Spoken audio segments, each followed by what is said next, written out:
रुख करते हैं खबर रुद्रपुर से है। भारी बारिश के कारण हुए जल भराव का भाजपा प्रदेश मंत्री ने निरीक्षण किया। मौके पर अधिकारियों को बुलाकर समस्याओं का निराकरण की बात कही। भाजपा प्रदेश मंत्री विकास शर्मा ने गंगापुर रोड स्थित फुलसुंगी वार्ड नंबर 16 और वार्ड नंबर 1 में भारी बारिश के कारण हुए जल भराव का स्थानीय व्यापारियों और किसानों के साथ मिलकर निरीक्षण किया। स्थानीय लोगों ने प्रदेश मंत्री विकास शर्मा को जल भराव से हो रहे नुकसानों और समस्याओं की जानकारी दी। विकास शर्मा ने तत्काल पटवारी जगदीश डिग्री सिंचाई विभाग और नगर निगम के अधिकारियों को जानकारी देकर मौके पर बुलाया। उन्होंने कहा जल भराव की स्थिति का जायजा लेने और समस्या से निजात दिलाने को कहा। विकास शर्मा ने कहा कि जल्द ही जल भराव से क्षेत्रवासियों को निजात दिलाई जाएगी। उन्होंने कहा कि रुद्रपुर शहर और आसपास के इलाके में जल भराव की समस्या से निजात दिलाने के लिए जल्द ही मुख्यमंत्री से वार्ता की जाएगी।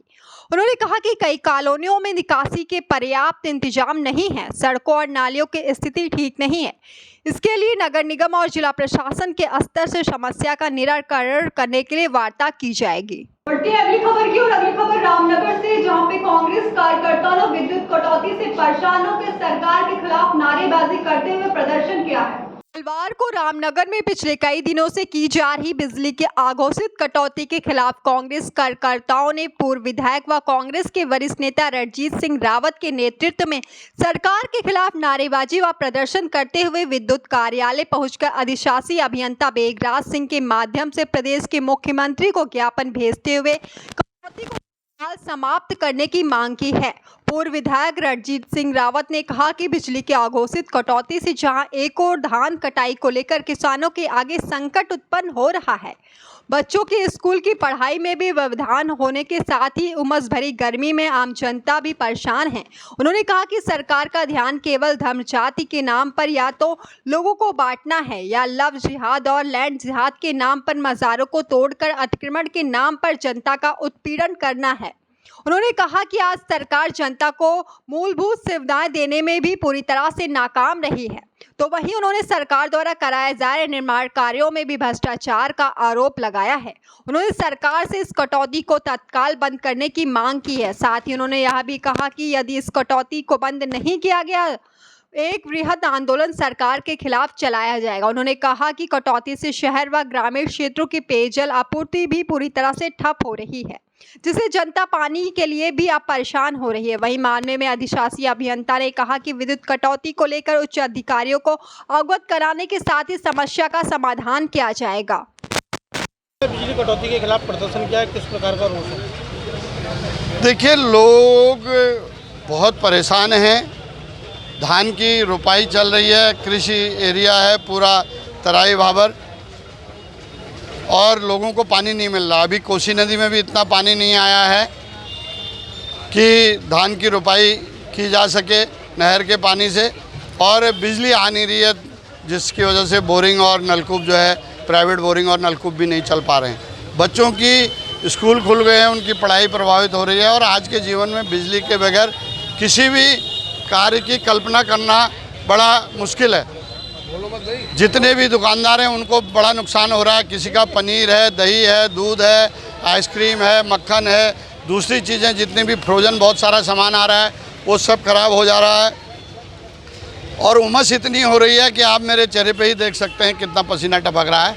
तो ये ह्यूमिडिटी की वजह से इस समय पंखा तो कम से कम चाहिए ही चाहिए, नहीं तो जिनके पास एसी है वो भी बेकार पड़े हैं, कूलर हैं वो भी बेकार पड़े हैं, पंखे भी नहीं चल पा रहे हैं, और खुद बिजली वाले पता नहीं क्या जुगाड़ करके अपना जो है आराम से पंखों में लेटे हुए हैं। जब भी फ़ोन करो विभागीय कर्मचारियों को तो उनका फ़ोन नॉट रीचेबल होता है या बिजी आता है, और बिजली कई दिन तक नहीं आ रही है। आ भी रही है तो आधे एक घंटे बाद फिर चले जा रही है।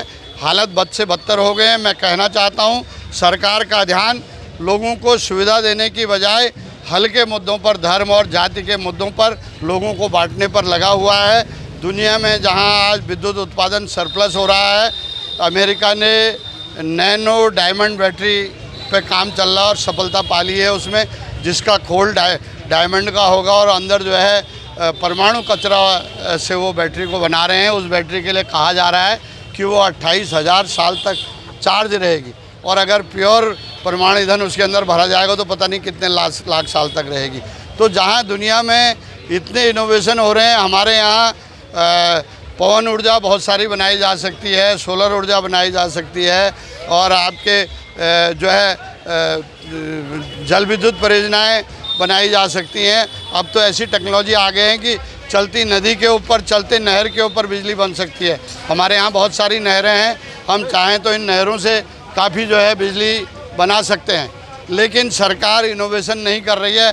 वो तो मजार तोड़ने, लव जिहाद, लैंड जिहाद, अतिक्रमण के नाम पे लोगों को तंग करने जैसे हल्के काम कर रही है, ताकि लोगों का ध्यान बटा रहे, वो रोज़गार, महंगाई या बिजली पानी की बात ना करें।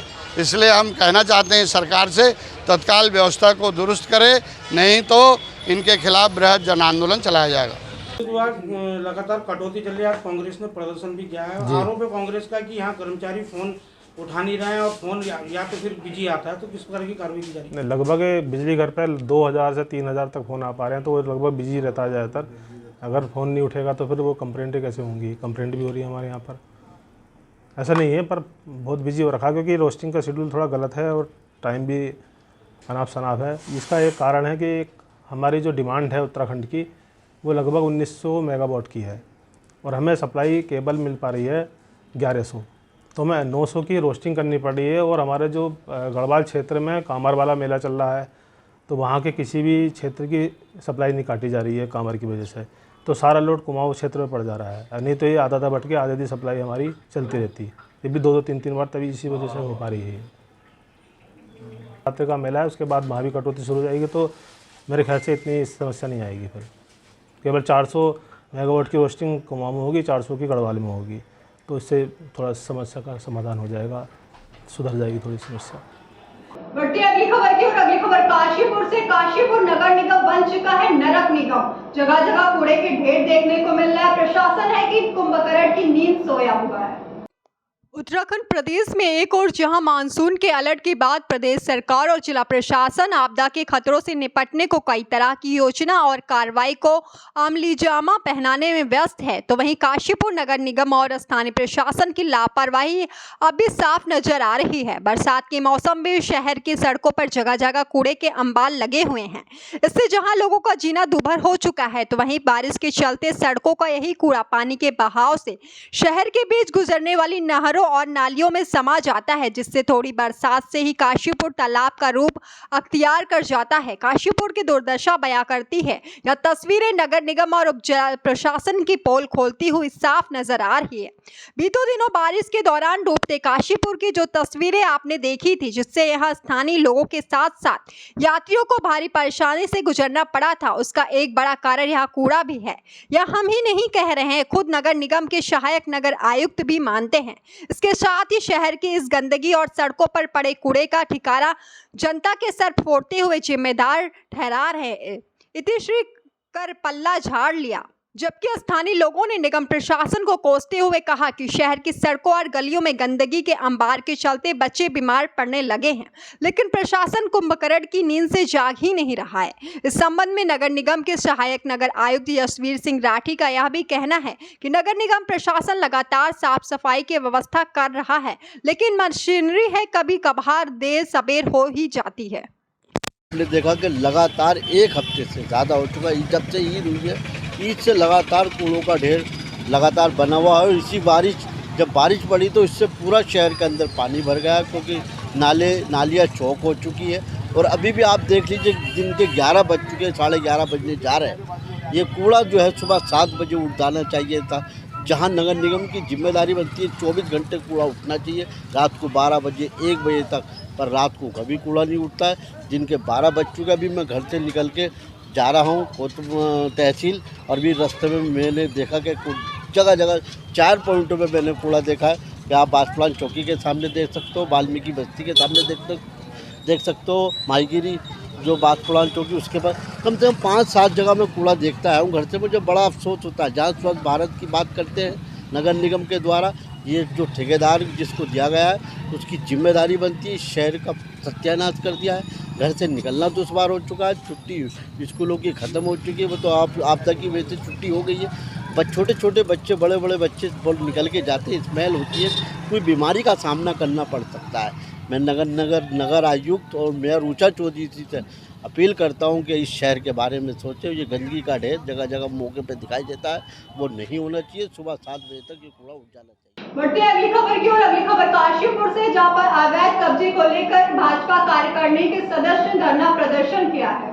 भाजपा प्रदेश कार्यकारिणी सदस्य मोहम्मद शाकिर अंसारी ने आज तहसील परिसर में एक दिवसीय धरना प्रदर्शन कर आरोप लगाया है कि नगर के वार्ड नंबर 27 में एक व्यक्ति ने सरकारी भूमि पर 2 मंजिला मकान बनाकर अवैध कब्जा किए हुए है, जिसको लेकर अंसारी ने कहा कि उसने पिछले 3 सालों में कई बार संबंधित अधिकारियों से इसकी शिकायत की, लेकिन उसकी शिकायत पर किसी भी अधिकारी ने संज्ञान नहीं लिया। उसने कहा कि आज उनके द्वारा उप जिला अधिकारी अभय प्रताप सिंह ने भी फोन पर वार्ता की गई है, लेकिन उन्होंने नैनीताल में होने की बात कही।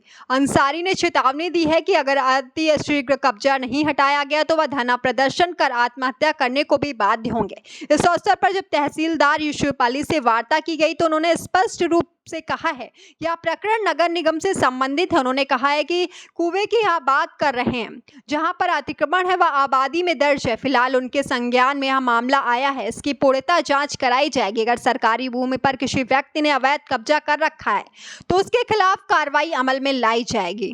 जो इनके द्वारा एक प्रार्थना पत्र दिया गया था कि जो काजी बाग में कुआ है उस पर कुछ व्यक्तियों द्वारा जो है अतिक्रमण कर लिया गया है। इस संबंध में उपजिलाधिकारी महोदय द्वारा जो है एक टीम गठित कर दी गई है, जिसमें मैं भी हूं और नगर निगम भी है। तो मैंने अपने जो हमारा रिकॉर्ड है उसमें देखा गया तो वो जो है पूरा नंबर एक आबादी का है। तो अब आबादी होने के कारण उसमें जो है कुएं की लोकेशन उसमें है नहीं। तो तहसील की रिपोर्ट मैंने जो है अभी पटवारी और अपने राजस्व निरीक्षक को कह दिया कि इसमें जो है अपनी तरफ से रिपोर्ट इसमें बना दीजिए। और समिति में नगर निगम है और मैं हूं, तो उसकी एक संयुक्त जो है हम जांच कर लेंगे। जो भी उचित कार्रवाई होगी वो उपजिलाधिकारी महोदय को प्रेषित कर दी जाएगी। काशीपुर विधानसभा 63 में वार्ड नंबर 27 में सफीक टाल वालों ने लगभग 15 साल से अवैध कब्जा बना कर रखा है, 2 मंजिला मकान बना करके, जिसकी सरकारी ज़मीन है वो कुएं की सरकारी जल निगम की जगह है, जिसकी 370 फुट में उन्होंने 2 मंजिला मकान बना के अवैध कब्जा कर रखा है। मैं इसकी लड़ाई 3 महीने से लड़ रहा हूँ। सारे अधिकारियों को सारे कागज़ और सारे एविडेंस सारे सबूत के साथ में लड़ रहा हूँ। मार्केट के अंदर लोग दुकान जरासी आके निकालते हैं, पूरी मार्केट तोड़ देते हैं। मैं कागज़ दे रहा हूँ और माननीय हाई कोर्ट का भी आदेश है कि सरकारी ज़मीन पर अतिक्रमण कतई बर्दाश्त नहीं होगा। और माननीय मुख्यमंत्री पुष्कर सिंह धामी जी का भी दिशा निर्देश है कि सरकारी भूमि पर कहीं पर भी अतिक्रमण बर्दाश्त नहीं होगा। तो फिर ये अधिकारी उस पर काम क्यों नहीं कर रहे, सुनवाई क्यों नहीं हो रही है, अतिक्रमण क्यों नहीं हट रहा? क्या ये इतने पैसे लेकर बिक गए कि या काम करने में मजबूर हो गए हैं? भाई सरकारी कुर्सी पर बैठे हैं, इतने बड़े पद पे बैठे हैं, मैं छोटा सा कार्यकर्ता हूँ, मैं लड़ रहा हूँ, तो इन्हें मेरी सपोर्ट करनी चाहिए। ये अतिक्रमण क्यों नहीं हट रहा अभी तक? क्यों उसको अभी तक उसमें, और उनने मुझे जान से मारने की धमकी दे रखी है, गिराव कर रखा है। आज मैं जब तक ये ऑर्डर नहीं मिलेगा, मैंने पेट्रोल मंगाया है, पेट्रोल डाल के आग लाऊंगा तहसील के अंदर। एडीएम साहब से मेरी यही बात हुई है, वो नैनीताल हाई कोर्ट में है, मुझे नहीं पता वो कहीं भी है। मुझे अपना आज ऑर्डर चाहिए उसको तोड़ने के लिए। एडीएम साहब ने कमेटी बनाई है, तहसीलदार साहब और राठी जी की, नगर निगम। राठी जी को फ़ोन करता हूँ तो वो तहसीलदार के ऊपर टाल देते हैं कि भाई तहसीलदार साहब इसमें वो नहीं कर रहा है। तहसीलदार साहब को फ़ोन करता हूँ तो राठी जी के ऊपर टाल देते हैं वो कि राठी जी इसको इन्वॉल्व करेंगे, नगर निगम का मामला है। तो नगर निगम और तहसील काशीपुर एक ही स्थान पर तो है, ये सरकारी ऑफिस है ये, और एडीएम साहब भी काशीपुर के हैं। तो फिर ये अधिकारी काम क्यों नहीं कर रहे हैं? भाई मार्केट में कोई अवैध कब्जा जरासी निकाल निकालता है तो ये तहसीलदार साहब भी और ये नगर निगम के अधिकारी और एडीएम साहब सड़कों पर उतर करके अतिक्रमण तोड़वाते हैं। तो मैं सारे एविडेंस दे रहा हूँ, तो ये मकान क्यों नहीं टूट रहा है इसका, सभी टाल वाले का? क्या इतना बड़ा पैसे वाला है जो इनको खरीद लिया, ये मजबूर हो गए काम करने पर? मैं जब तक नहीं हटूंगा जब तक इसको ऑर्डर नहीं मिलेंगे। और आज मैं पेट्रोल डाल के आग लाऊंगा। मोहम्मद शाकिर अंसारी, भारतीय जनता पार्टी प्रदेश कार्यकारिणी सदस्य हूँ। मैं 27 साल से पार्टी का कार्यकर्ता हूँ और मैं राष्ट्र की लड़ाई लड़ रहा हूँ, सरकार की लड़ाई लड़ रहा हूँ, ना मैं अपनी पर्सनल लड़ाई लड़ रहा हूँ कोई भी। इसमें मेरी जान भी चली जाएगी, मगर मुझे कब्जा हटवाना है तो हटवाना है। बढ़ते अगली खबर की ओर। अगली खबर डोईवाला से, जहां पर आपदा की घड़ी में उत्तराखंड किसान एकता मंच आ गया है। प्रशासन के साथ मिलकर बाढ़ प्रभावित लोगों को कर रहा है मदद। मानसून सीजन शुरू होते ही लगातार क्षेत्र में हो रही बारिश से जहां क्षेत्र की सभी नदियां उफान पर हैं, तो वहीं जंगल से आने वाले नाले खाले भी जलमग्न हैं, जिससे कई ग्रामीण क्षेत्र में बाढ़ जैसे हालात उत्पन्न हो गए हैं। नदी नालों और खालों का जलस्तर बढ़ने से लोगों को घरों में भी पानी घुसना शुरू हो गया है। वहीं ऐसे समय में उत्तराखंड किसान एकता मंच ने मदद का हाथ बढ़ाते और प्रशासन की मदद के लिए जहां अपने वाहन उपलब्ध कराने की बात कही, वहीं दूसरी ओर कहा कि हर संभव मदद के लिए किसान एकता मंच का प्रत्येक कार्यकर्ता 24 घंटे प्रशासन के साथ कंधे से कंधा मिलाकर राहत कार्यों में सहयोग करने के लिए तैयार है। प्रशासन ने उत्तराखंड एकता मंच की पहल का स्वागत करते हुए कहा कि जब लोग और संस्थाएं मदद के लिए आगे आएंगी तो प्रशासन को भी प्रभावितों तक पहुंचने और मदद पहुंचाने में सहयोग मिलेगा। डोईवाला के तहसीलदार मोहन सिंह रांगड़ ने किसान एकता मंच के सहयोग के लिए धन्यवाद देते हुए कहा प्रशासन को इससे काफी मदद मिलेगी। आपदा भी है। मान्यवर पहले पत्रकार बंधु का नमस्कार। राज्य किसान एकता मंच लगातार हम देख रहे हैं न्यूज़ चैनलों से, आपके चैनल से देख रहे हैं कि इस समय देवी आपदा वर्षा बहुत ज़्यादा अधिक हो रही है। हमारे यहाँ पर बहुत हो रही, सूसवा नदी, जाखन नदी, सौंग नदी, तमाम क्षेत्रों के आसपास बहुत लोग रहते हैं जिनकी मदद के लिए हम पुलिस प्रशासन के साथ, चाहे NDRF हो, पुलिस प्रशासन डोईवाला थाना हो और चाहे BSF हो, हम चाहते हैं कि कहीं पर भी ट्रैक्टर ट्रॉली की ज़रूरत पड़े, सामान उठाने की ज़रूरत पड़े तो राज्य किसान एकता मंच 24 घंटे अपनी मदद के लिए तैयार है। धन्यवाद। बहुत बड़ा कदम है। प्रशासन अपने में तो लगातार काम करता ही है, लेकिन कई बार ऐसे होते हैं कि प्रशासन एक सीमित संसाधनों में रहता है। ऐसे वक्त पे अगर कोई हमारी मदद करता है, और इसमें किसान एकता मंच जो है आज आया है, उन्होंने ज्ञापन भी दिया है और अपने नंबर भी शेयर किए हैं कि कोई भी अगर आपको दिक्कत होती है, ट्रैक्टर ट्रॉली की ज़रूरत होती है, सामान शिफ्टिंग की कहीं आवश्यकता होती है तो किसान एकता मंच जो पूरे साथ प्रशासन के साथ कंधे पे कंधे मिला करके खड़ा रहेगा और पूरी मदद करेगा। ऐसे लोगों की हम बुरी प्रशंसा करते हैं कि जो प्रशासन के सहयोग के लिए आगे आ रहे हैं। बढ़ती अगली खबर की और अगली खबर काशीपुर से, जहां पे जिला अधिकारी उदयराज सिंह ने राजकीय चिकित्सालय का अचौक निरीक्षण किया है। जनपद उधम सिंह नगर के जिला अधिकारी उदयराज सिंह ने मंगलवार शाम को यहां रामनगर रोड स्थित LT भट्ट राजकीय चिकित्सालय पहुंचकर चिकित्सालय प्रबंधन समिति की बैठक ली। इस दौरान जिला अधिकारी ने तमाम कार्यों की समीक्षा की, साथ ही कई प्रस्ताव पारित किए। जिला अधिकारी ने बताया कि प्रबंधन समिति की नियमित बैठक होती है जिसमें शासन से कई साधनों संसाधनों की मांग कर उनको पूरा होने की अपेक्षा की जाती है और ये अपेक्षा पूर्ण भी होती है। यहाँ के प्रबंधन के लिए जिन चीजों की आवश्यकता होती है उसके लिए बैठक की गई है। जानकारी मिली कि रोगियों व उनके तीमानदारों के लिए बेंच नहीं है, इस पर 15 बेंच का प्रस्ताव पारित किया गया। वार्ड जनरल OT में AC की जरूरत के मद्देनजर 4 AC की अनुमति प्रदान की गई है। रोगियों की सुविधा हेतु पंखों का प्रस्ताव पास कर दिया गया है। इसके अतिरिक्त तमाम प्रस्ताव पारित हुए तथा कई बार विचार कर सुझाव लिए गए हैं। जिला अधिकारी के आगमन पर राजकीय चिकित्सालय में सभी चौकन्ना नजर आए। बोल दिया, ये तो नियमित बैठकें होती हैं हॉस्पिटल की जो प्रबंधन समिति है, तो उसमें जो भी चीज़ें बाकी चीज़ें तो सब स्टेट से ही हैं, लेकिन यहाँ के प्रबंधन के लिए जो चीज़ों की आवश्यकता होती है उसकी बैठक की गई है। जैसे मरीजों के बैठने के लिए बेंच वगैरह नहीं थी तो वो बेंच का प्रस्ताव पास हुआ है 15 बेंच के लिए। इसी तरह से जेम पोर्टल पर अल्ट्रासाउंड की मशीन है तो ट्रैकर की ज़रूरत थी, तो जेम पोर्टल पर नहीं है तो सामान्य बाज़ार से क्रय करने के लिए अनुमति दी गई है। बर्न वार्ड में जनरल OT में AC की ज़रूरत पड़ती है तो AC नहीं थे तो 4 AC की अनुमति दी गई है।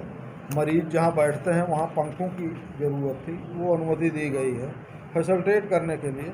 इसी तरह से और तमाम छोटे छोटे चीज़ें हैं, जैसे डाटा एंट्री ऑपरेटर है तो चाहते हैं मानदेय कम है, तो उसके लिए ये कहा गया है कि पूरा एक बार एनालिसिस कर लीजिए, फिर जो सही होगा वो कर दिया जाएगा। तो यही सब है। और बजट जो रूटीन का होता है 2 करोड़ कुछ का था, 68 लाख कितना था। हाँ, बढ़ती अगली खबर की और अगली खबर रुद्रपुर से, जहां पुलिस निगरानी से फरार आरोपी को उधम सिंह नगर पुलिस ने गिरफ्तार कर लिया है। रुद्रपुर में बीते दिनों मेट्रोपोलिस के सामने से महिला से पर्स छीनकर भागने वाले 2 अभियुक्तों को पुलिस ने धर दबोचा था। वहीं चोटिल होने की वजह से दोनों अभियुक्तों को उपचार के लिए जिला अस्पताल भेजा गया था, जिसमें एक अभियुक्त संजय उर्फ रघु संजय कुमार पुलिस को चकमा देकर फरार हो गया था। उसके बाद से ही उधम सिंह नगर के SSP मंजुनाथ TC कड़े तेवर में आ गए थे, जिसके बाद उन्होंने 8 टीमों का गठन किया। वह पुलिस को भी कई वेश धारण करने पड़े, जिसके बाद आज उधम सिंह नगर पुलिस को सफलता हाथ लगी, जिसमें पुलिस ने उत्तराखंड समेत उत्तर प्रदेश के कई जनपदों में दाबिश दी गई। इसी क्रम में पुलिस टीम के अथक प्रयासों के दौरान बरेली जनपद में रेलवे स्टेशन रोड पर अपनी टीम के साथ अभियुक्त तलाश कर रहे थे, तभी मुखबिर से सूचना प्राप्त हुई कि आपका अभियुक्त एक काले रंग की अपाची बाइक पर बरेली पुलिस लाइन रोड पर खड़ा है। सूचना पर तत्काल सभी पुलिस टीम पहुंच गई। पुलिस को देखकर अभियुक्त घबराकर भागने लगा और लड़खड़ाकर सड़क पर गिर गया, जिस पर पुलिस टीम ने तत्काल अभियुक्त को बाइक समेत गिरफ्तार कर लिया। तो बेहद एक डेयरिंग ऑपरेशन था पिछले 5 दिन से, जहां 50 से भी अधिक लोग जो है अलग अलग जगहों पे दबिश दिए थे। यूपी के 4-5 जिले और हरिद्वार में हर जगह पे हमने दबिश दिया था। कल शाम से इसकी जो है on end of location Haridwar side में आ रहा था। हमारा टीम भी कावड़ वेश में उसको पीछा कर रही थी, तो देर रात को वो मुरादाबाद साइड दिखा गया और उसकी सूचना मिली। फिर आज सुबह उसको बरेली में सूचना मिला, तो फिर हमारे टीम सारे क्लोज हुआ। उसके बावजूद भी अभी मोस्ट इम्पॉर्टेंट इनपुट ये है कि हमारा SIAP रजवार है, वो खुद ही बरेली से बिलोंग करता है। 5 दिन से उसने अपने पूरे बरेली के सारे दोस्त यार रिश्तेदार सबको बता के रखा था, सारे व्हाट्सएप ग्रुप्स में फैला के रखा था। एक SIAP हमारा उसको इनपुट मिला, उसके एक दोस्त ने उसका एक वीडियो बना के संदिग्ध का कि साहब ये तो नहीं है करके दिखाया, तो वो मैच हो गया, ये हमारा ही वांटेड था। तो तब जाके हमारे टीम भी बरेली में थी, वो भी उसी जगह पे पहुंचा, बरेली के SOG को बताया था। बरेली SOG का बहुत अच्छी भूमिका रही, उनकी कोऑपरेशन बहुत अच्छा रहा, वो भी आगे से चेकिंग कर रहे थे, तो ये दिख गया। तो फिर से चेस शुरू हो गया, फिर वो बाइक से भागा वो।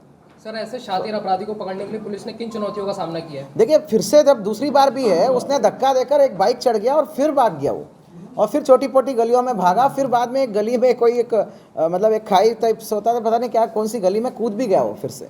तो ये तब भी फाइट कर रहा था। देखो, एक शातिर अपराधी हमेशा शातिर ही रहता है। वहाँ पे भी उसने अटैक मारा था पुलिस पे, पहले से देखते आओ, हमारे दरोगा पे गाड़ी चढ़ाया, वहाँ पे भी आक्रामक था। सेकेंड बार देखो, हमारा पुलिस वालों को चकमा दे के पूरा डेयरिंग तरीके से वो उनके पीछे ही भाग गया, वो भी शातिर है। तीसरी बार भी पकड़ में आ रहा तो हमारा पुलिस को धक्का देकर वो बाइक से फिर वो फरार होने की पूरी कोशिश था। वो तो संकरा गली था मार्केट में, वो कहीं बहुत ज़्यादा फास्ट नहीं जा पाया। देखो, आक्रामक आदमी हमेशा आक्रामक ही रहता है। तो ठीक है, बहुत डेयरिंग क्रिमिनल का सामना करना बट पुलिस का काम ही चुनौतीपूर्ण होता है। तो हमारी टीम को विशेष रूप से मेरा धन्यवाद और बधाई है कि उन्होंने पुनः केवल पुलिस की मोराल को नहीं बढ़ाया, समाज में स्पेशली उधम सिंह नगर में पुलिस के ऊपर जो ट्रस्ट बनी हुई है, जो हमेशा से ट्रस्ट बनी हुई है, विश्वास है और ये कॉन्फिडेंस था कि ये पकड़ लाएंगे, उस कॉन्फिडेंस को हमने जिंदा रखा और उसको भरपूर निभाया। जो वादा किया था हमने कि लाएंगे, वो हमने ला के निभाया। Thank you. फिलहाल अभी की खबरों में इतना ही। तमाम देश दुनिया की खबरों को देखने के लिए बने रहिए वाइस नेशन के साथ। अभी दीजिए इजाजत, नमस्कार।